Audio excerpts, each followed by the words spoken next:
Today we have Adam Pearson, hypnotherapist and wellbeing creator. And Adam has been on the F word previously, talking about flow, fears, hypnotherapy. And today we're looking at it from a slightly different perspective, aren't we? Yes, I thought the word fly might be a Yeah. nice one to explore Brilliant. for reasons I will explain. Okay.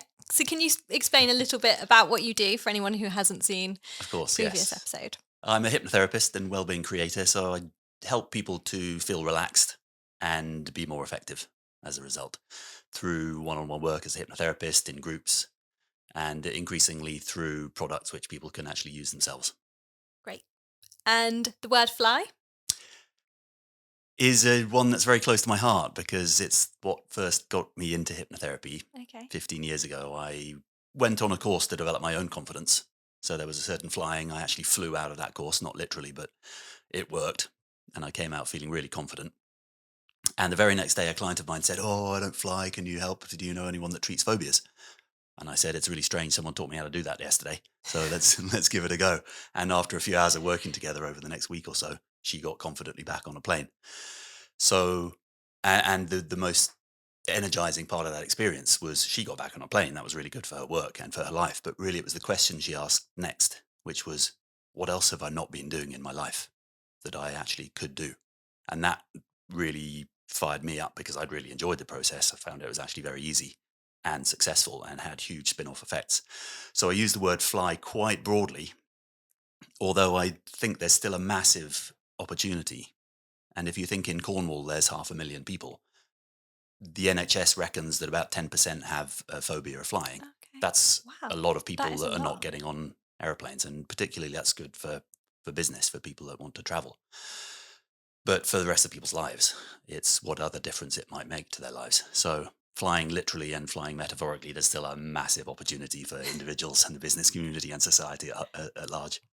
I didn't realize the statistics are that high. That Yes, yeah. it's really surprising, isn't it? The NHS reckon that 10 million people in the country are living with a phobia, Wow. and that makes it the most prevalent form of anxiety. Yeah. And it doesn't really get talked about very No, much. not at all. And I don't know if that's a shame perspective Mm. or Well, only about yeah. 10% of people with phobias actually try to get them treated. Okay. And I think, I'm not sure if it's shame.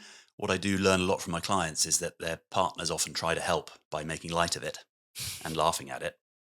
And that doesn't help very much. I think they're well Mm, intentioned, but people don't necessarily take it seriously or try yeah. and live with it. And I think Yeah. that's why flying is one of the most common phobias because it actually gets in the way. Yeah. And so eventually people really need to deal with it I if they can't want to go on imagine. holiday Yeah, I or can't go to work. imagine not doing that, not going on Yeah, holiday. yes, yes.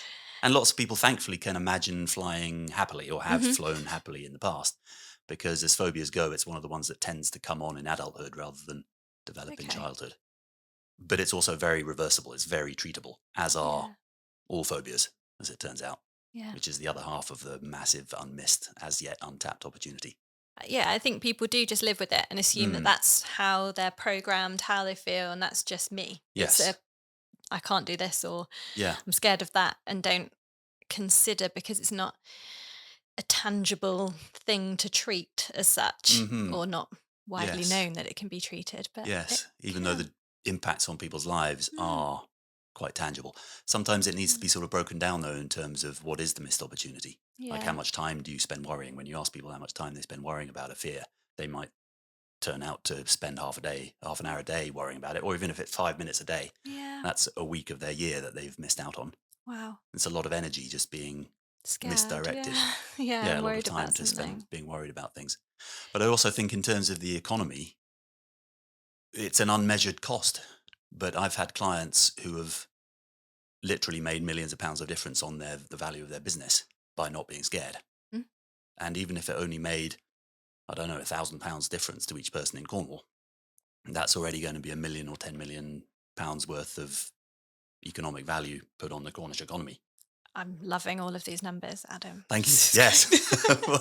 And when I think them through, I think, well, this is actually the case, but no one's Yeah. talking about it. Yeah, Yeah. absolutely. And when clients say to me, I'm holding myself back. I'm going to exit my business for 20 million, but I know that it could be 25. And then they don't hold themselves back. Lots of other health benefits as well, but then they go ahead with the exit, and it's like, okay, I'm not paying enough attention to the unmissed opportunity here. Yeah.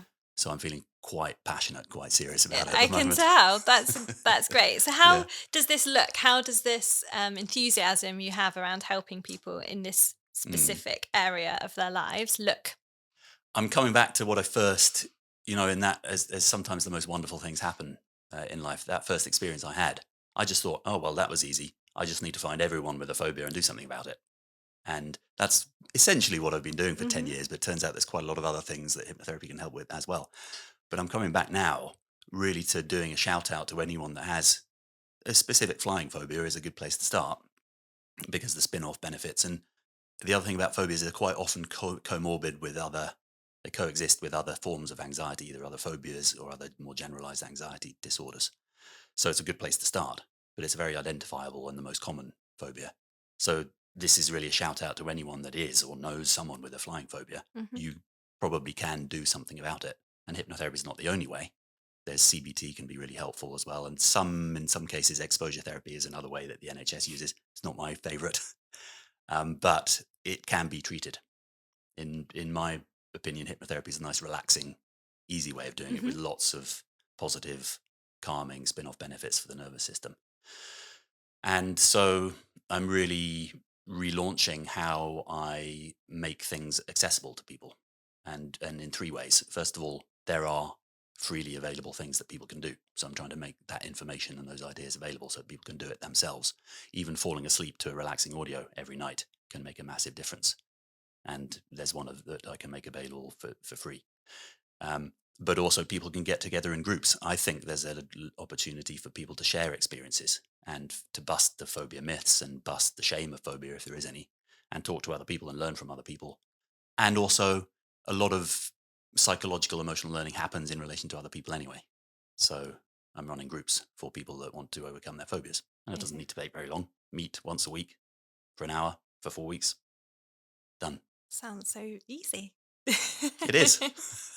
Yeah. And in terms of phobia, so when you say the word phobia, for me, I envisage something that is terrifying to the point of you want to Mm, avoid it at all costs. But yes. do phobias always are they always that extreme or Well, one definition of phobia is it makes a significant difference to your daily life. okay. And the numbers are around sort of the 5% mark. So it's still 1 in 20 people have a daily debilitating fear of something. So that's one definition. If you broaden that to feeling mildly anxious or nervous enough to avoid flying or public speaking or anything else, then the numbers are much higher. Yeah. And that's more like a quarter, like 25 to 40% of people will avoid things like flying because they're not very comfortable with it. Yeah. But at a more serious level, it's still 1 in 20 people, and it is horrible. And it's the same with anxiety and panic attacks. I think people who've never had them find it really hard to really comprehend quite how horrible it can feel. Yeah. And part of the nervous system's job is to make things feel absolutely dreadful. And it is fearing the worst. So it can feel like you are dying, Hmm. or it can feel like a life or death situation, even though the conscious or more intellectual part of your brain knows that you're not in a life threatening situation. And the statistics about flying, you're safer in an airplane than walking down the road. Everyone sort of knows this, Yeah. but the fight or flight system will make it appear a lot worse and get your body involved. So it feels like you're in a dreadful, horrific situation, and it can feel horrible. And you've got that disconnection between what you know to be true and what your body and Yeah, mind and is then telling maybe you that's where the could shame be. And comes in that's because people feel, oh, I know I shouldn't be feeling like that. And their partner yeah. say, oh, it's really, you're being ridiculous or whatever, Yeah. trying to help and make light of it. But actually the whole body and the nervous system is doing something quite Yeah, different. like you're not in control of it almost. Yes. This is Yeah. deep rooted. So if And someone is mhm, sorry, not got a phobia to the point where it's affecting the daily life and maybe they just feel that anxiety towards flying, mm, this still helpful for them. yes, yes, yes. And that's partly what's kind of held me back from being more focused about how to help. But it's also the great benefit of how the process works is that it actually helps with anything. And everyone feels some anxiety on a daily basis. It's a natural thing. And probably most of us feel some anxiety that isn't proportionate to the situation. So the same process can absolutely help. And my latest sort of incarnation of how the process works is a lovely acronym which I've just defined for a program which I'm now calling I Rise. And that stands for I is I. So it starts with you. Hmm. And that's good because I don't think people realize quite how much power they have within. And that's for a whole number of reasons. There's a lot of power without as well. But particularly in a health context, I think we've really outsourced our own health. And that's good because there's a lot of good that the NHS and other people can do. But I think we've given too much authority to doctors and pharmaceutical companies. And I think we're now realizing that actually there's a lot of natural medicine. There's a lot of things we can do or things we can interact with, a lot of ocean we can get in, or all of the other go for a walk. There's a lot of things that we can do. But it really starts with I. It starts with realizing you are in control, and to a way larger degree than a lot of us actually realize. So I, rise, starts with I. The R stands for reflection, Hmm. because it's really useful to pause for a moment and just look back on what you already have, what you're already good at, positive memories, times when you have felt relaxed, exceptions when the problem hasn't been there, times when you have enjoyed flying or really enjoyed interacting with others. You can look for exceptions, you can look for strengths. Sometimes in certain circumstances, it's helpful to reflect on things that haven't gone so well as well. Hmm. But I think partly because the way our brains are designed, but I think it's more actually a social, cultural thing. We've become a little bit addicted to reflecting badly, reflecting on things going catastrophically wrong, Yeah. or all of Okay. the evil or bad that exists in the world. That's important to recognize, but to constantly reflect on it's not helpful. Yeah. So Absolutely. redirecting your reflection and using your memory in positive ways. That's the R. Hmm.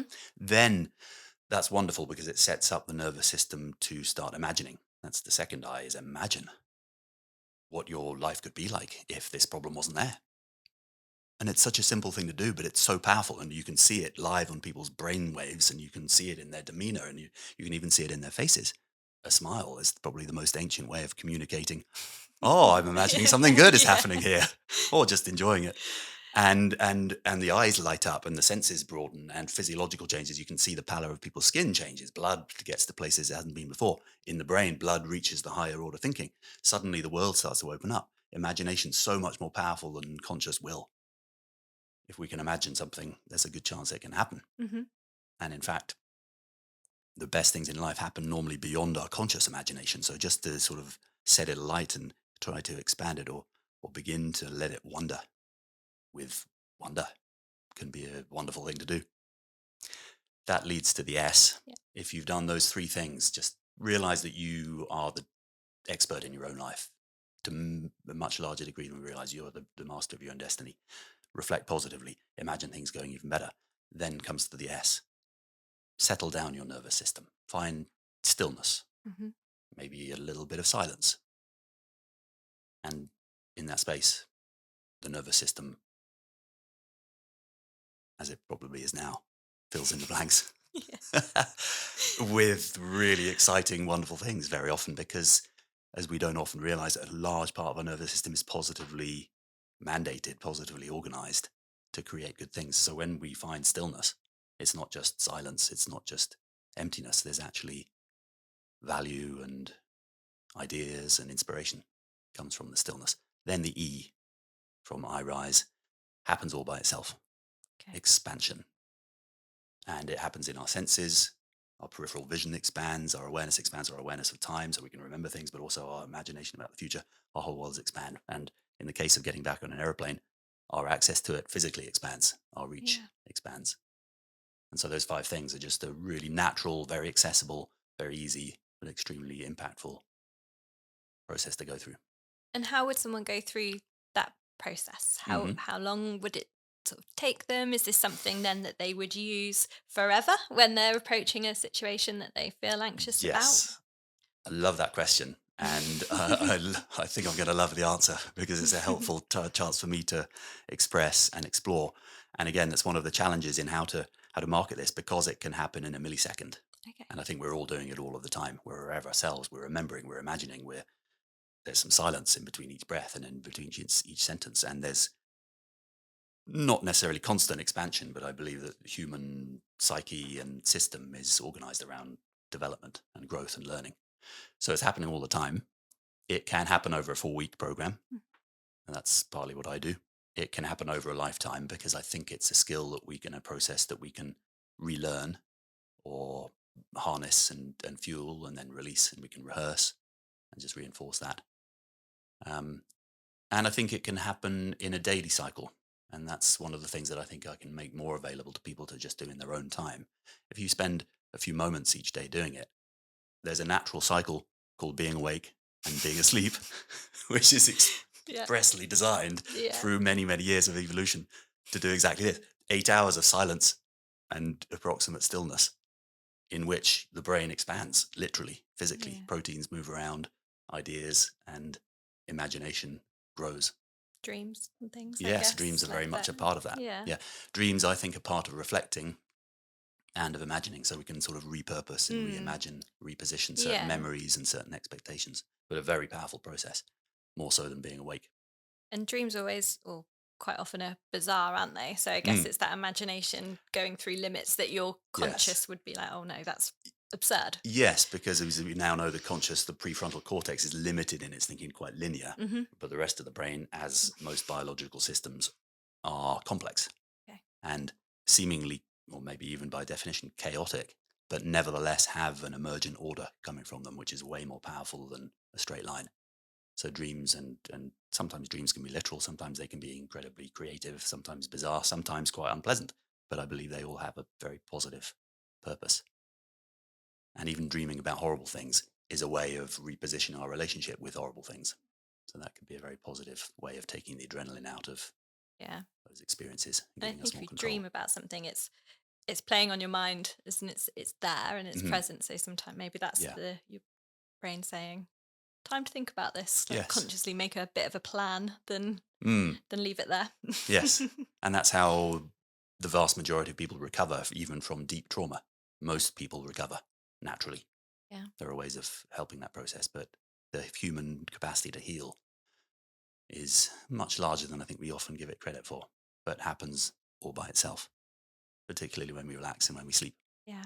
So relaxing is key. I'm taking this as the the thing to take away from this conversation. And enjoying yourself, like anything you do that you enjoy, and that can be work. Like I think you love your work, as many of us do, and anytime you're doing something that's really productive, and that also gives a sense of satisfaction, which is one of the key variables that it induces good sleep. You get at the end of the day feeling, oh, I've achieved some things today.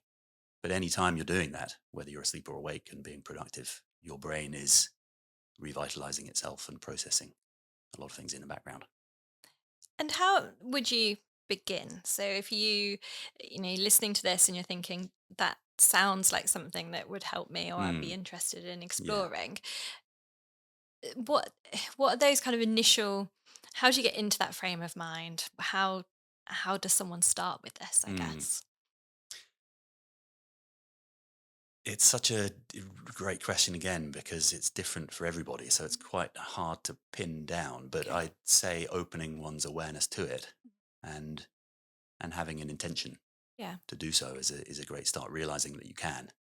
Yeah. And that's part of the I. That's the starting point is, oh, I might have some agency in this situation. Okay. Even before you even know what you're going to do about it. Yeah.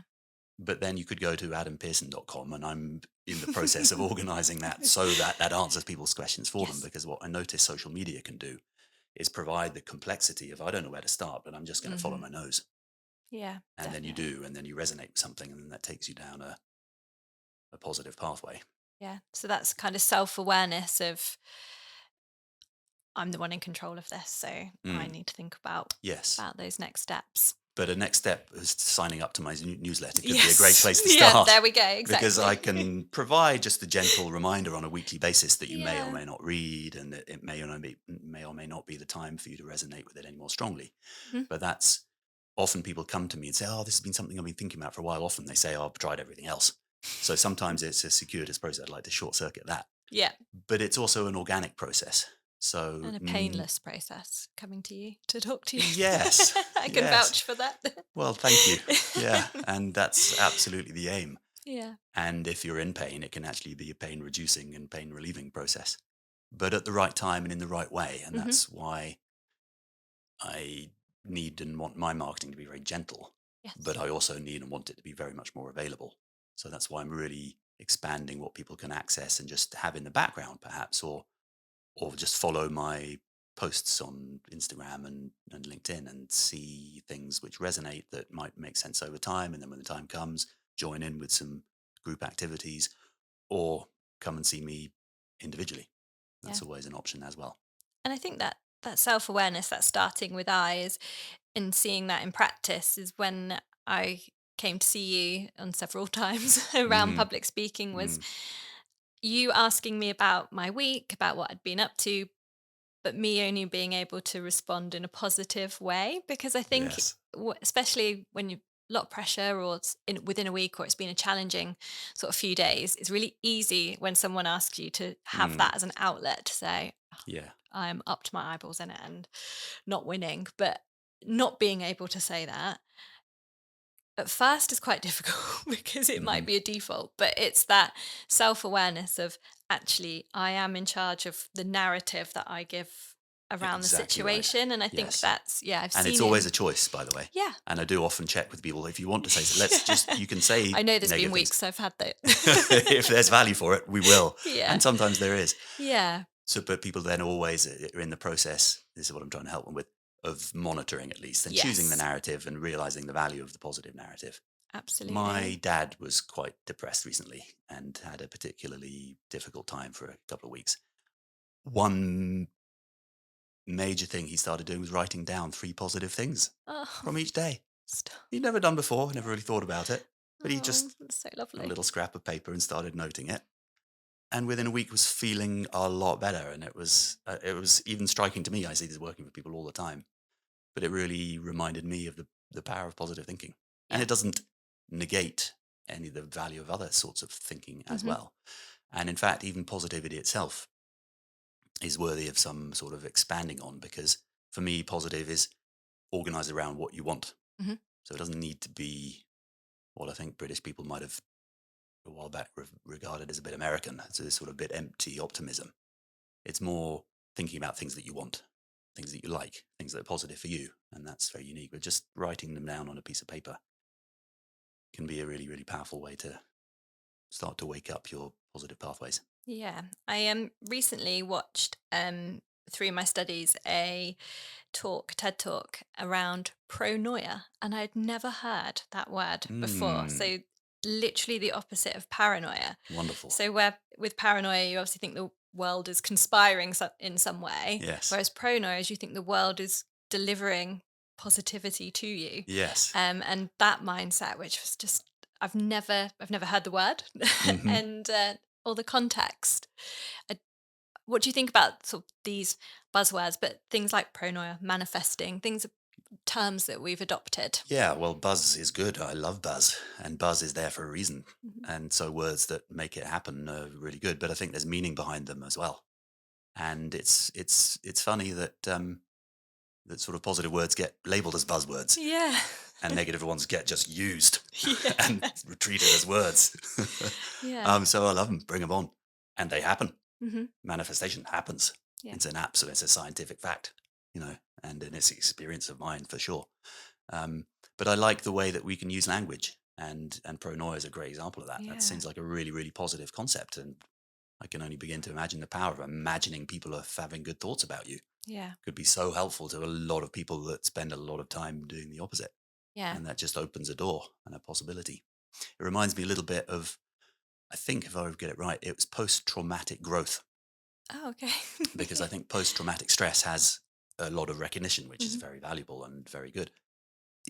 Although it also has to be said, 91% of people, by some measures, recover from trauma themselves. So there is also growth. And trauma itself can be a learning process. We can be stronger and better afterwards.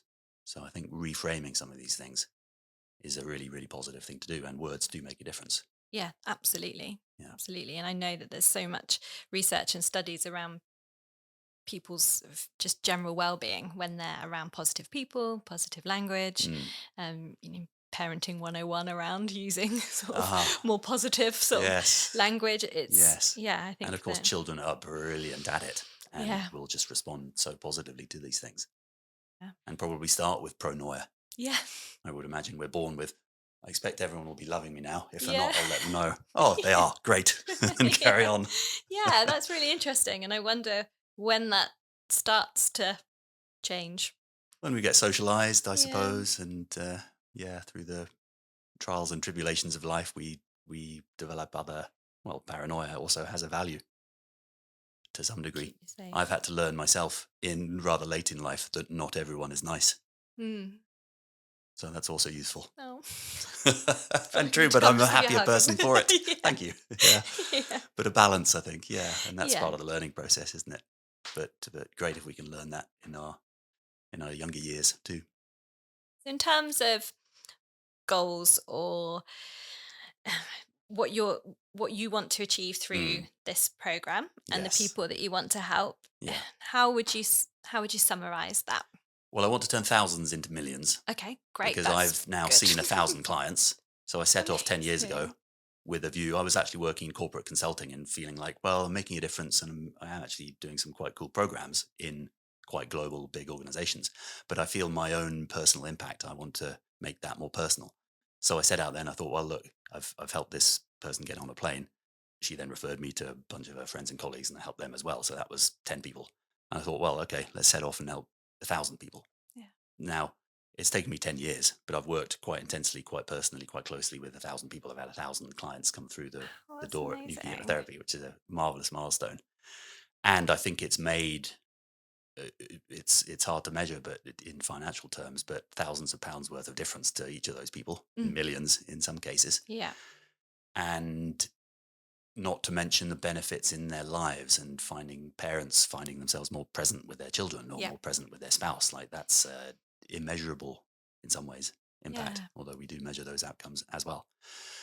And now I think, well, there's no reason why particularly with the tools that are now available to all of us, there's no reason why I couldn't make what's been available to 1,000 people available to 10,000 people and maybe 100,000 people, and maybe measure that impact more carefully as well, and realize that those numbers are really quite large, and then we can amplify them and then make them more publicly aware. And then so there might be some sort of leverage benefits from public awareness. But I also think somewhere in the middle ground, here we have a wonderful county full of wonderful business people and really wonderful people with in many cases, very interesting and open hearts and minds towards well-being, but also a lot of opportunity and need for growth and support. There's 500,000 people there, roughly speaking. If 10% of them are currently being held back by fear of any sort, let's start with them. Yeah, it's a pretty good place to start, isn't Yeah. it? Lots of people on your doorstep. Yes. And that could make a huge difference to a number of people. But I think it would be nice at this sort of scale that we're operating to see a difference in the community. And so that's the sort of scale I'm now moving towards. Great. That's great to hear your kind of growth goals and what you want to achieve out of it. And Yes. 1,000 people is amazing. Thank you. Such a nice round number milestone to reach as well. Yeah, and it is nice to have these numbers because I didn't actually realize consciously. It was a really nice example. I was actually giving a talk at the Chamber of Commerce probably 6 months ago now, and I realized, I wonder where I am with my 1,000 people target. And I looked back and I thought, I don't even know if I know. And then I realized, yes, Adam, you do have a database, and it used to be a spreadsheet, but now it's some system, but you can just add two numbers together.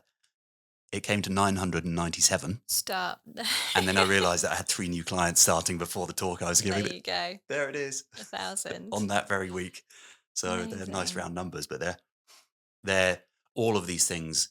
And we were talking about Darren Brown briefly, weren't we? And Barra's suggestion. All of these things are just little suggestions in our minds that all add up, and our powerful unconscious just makes it happen and then turns imagination into reality. So they're worthwhile. I love that. So to round up, if there was something that you wanted to say to people that might be thinking, I think I'm one of those people that's suffering with this phobia or anxieties, especially around flying, what would you say to them? It may not need to be that way. Problems can seem intractable, they can seem complex, they can go on for a long time, but the solutions don't need to be complex, and they could arrive soon. Recently, I saw someone with a very life-limiting bird phobia, and within 4 weeks, she was walking around the boating lake in Newquay, and pigeons were narrowly missing her head, and her partner was amazed. Like, did you realize a pigeon just flew in? Yeah, she didn't care.